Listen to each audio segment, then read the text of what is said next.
तो स्टूडेंट्स अभी तक हमने बेसिकली जो हमारी जो जो कलेक्शन थी उसके हमने बेसिकली डिफरेंट हमने एट्रीब्यूट्स देखे हैं, या पीएल एसक्यूएल टेबल के हमने डिफरेंट एट्रीब्यूट्स देखे हैं।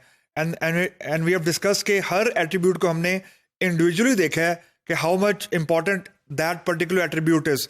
Now it's a time to explore every attribute with the help of an example.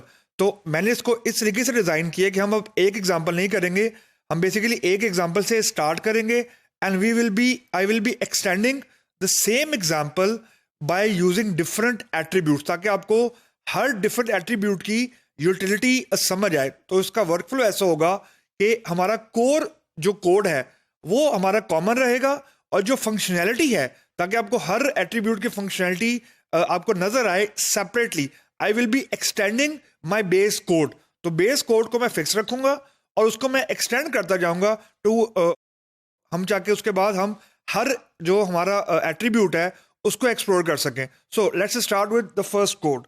तो जो अभी कोड आपको नजर आ रहा है स्क्रीन के ऊपर, इसके अंदर बेसिकली अब मैंने कोशिश ये की है कि अभी तक हमने इससे पहले जो एग्जांपल की थी उसमें हमने पीएल टेबल के अंदर कुछ डाटा हमने इनिशियलाइज करवाया था and we have read that data, this is it. अब मैं थोड़ा सा कॉम्प्लेक्सिटी ऐड कर रहा हूं इसके अंदर।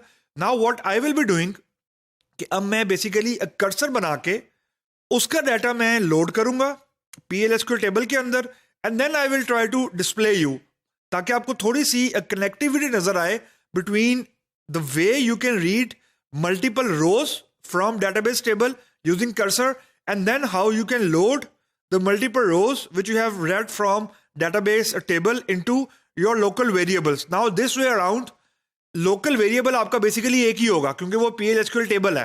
तो इंस्टेड कि मैं मल्टीपल जो वेरिएबल है वो डिक्लेयर करूं, आई will be using my composite data type, या मैं अपने ही बनाई हुई कलेक्शन या PL/SQL टेबल टाइप यूज करूंगा। So just look at the code.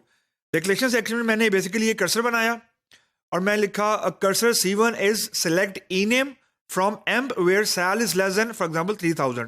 तो बेसिकली वन कॉलम है ई नेम का और उसके अंदर वो सारी रोज आ जाएंगी जिसकी सैलरी 3000 से लेस है। तो जनरलाइज यूं कर लेते हैं कि इस क्यूरी के बाद I will get the name of all those employees who are earning less than $3000 for example.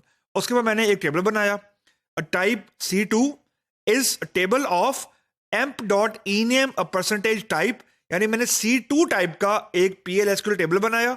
Data type उसकी एम्प्लॉयर टेबल का जो ई नेम का कॉलम है वो है, वह चाहे 2 भी लिख सकते हैं, मैंने नहीं लिखा लेकिन दोनों इक्विवेलेंट है।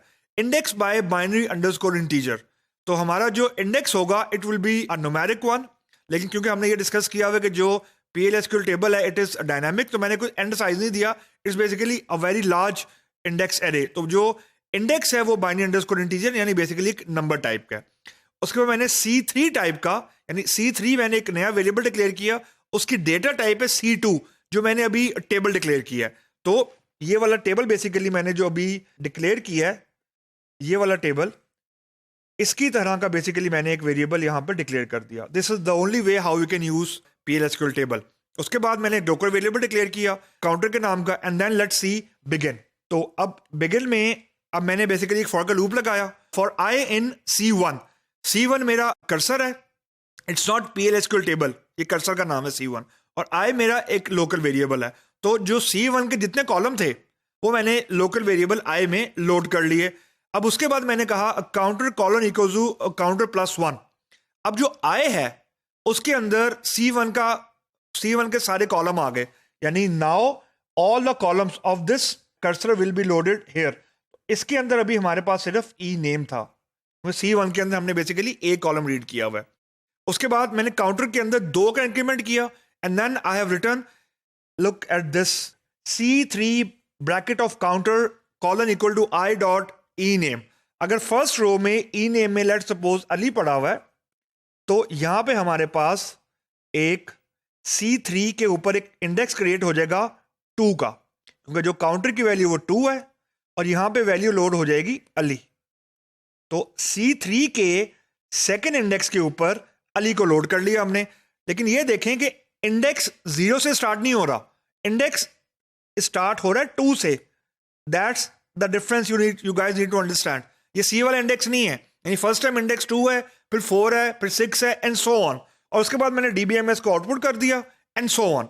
और क्योंकि ये फॉर लूप है, ये लूप ऑटोमेटिकली उसको टर्मिनेट करेगा जब ये कर्सर की सारी रोज ऑटोमेटिकली फैच हो जाएंगी। नेक्स्ट आइटरेशन में आएंगे तो काउंटर की वैल्यू 2 से इंक्रीमेंट कर जाएगी। काउंटर की वैल्यू लास्ट टाइम 2 थी, now it will be incremented to 2, तो वो 4 हो जाएगी। तो अब एक नया इंडेक्स क्रिएट हो जाएगा 4 के ऊपर। लेट्स सपोज अगली ई-नेम के अंदर फॉर एग्जांपल पड़ा हुआ था, लेट्स सपोज आसिम, तो काउंटर 4 के ऊपर आसिम लोड हो गया, and so on.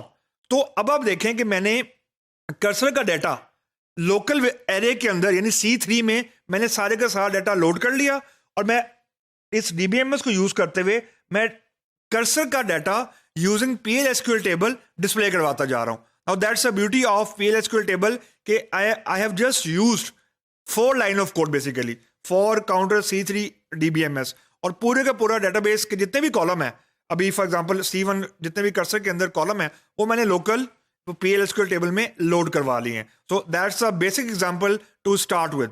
So now let's proceed to do this implementation, or for that I need to go to my editor. So here I am in my editor. Let me just bring this line of code from here till here. That's first part of it, and that is the second part of it. So let us try to run this code and let's see how it will behave. So when I run it, जब मैं इसको run किया तो इसे मुझे दिखा दिया special. अब इसने स्पेशल इसे दिखाया है कि अब मुझे नहीं पता स्पेशल में डाटा क्या पड़ा हुआ रीजन। इसने मुझे उन तमाम एम्प्लॉयज का नेम बता दिया है who are earning less than for example 3000। तो एक ही रो फॉर एग्जांपल पड़ी हुई है, तो आपने डाटा को देख के परेशान नहीं होना कि इसने मुझे नाम को रिटर्न नहीं किया, हमारी कंडीशन ही ऐसी है। तो लेट्स सपोज मैं अगर इसको यहां से हटा देता हूं, वेयर से हटा देता हूं। Now let's see, now I am loading all the data from cursor from employ table into my local variable.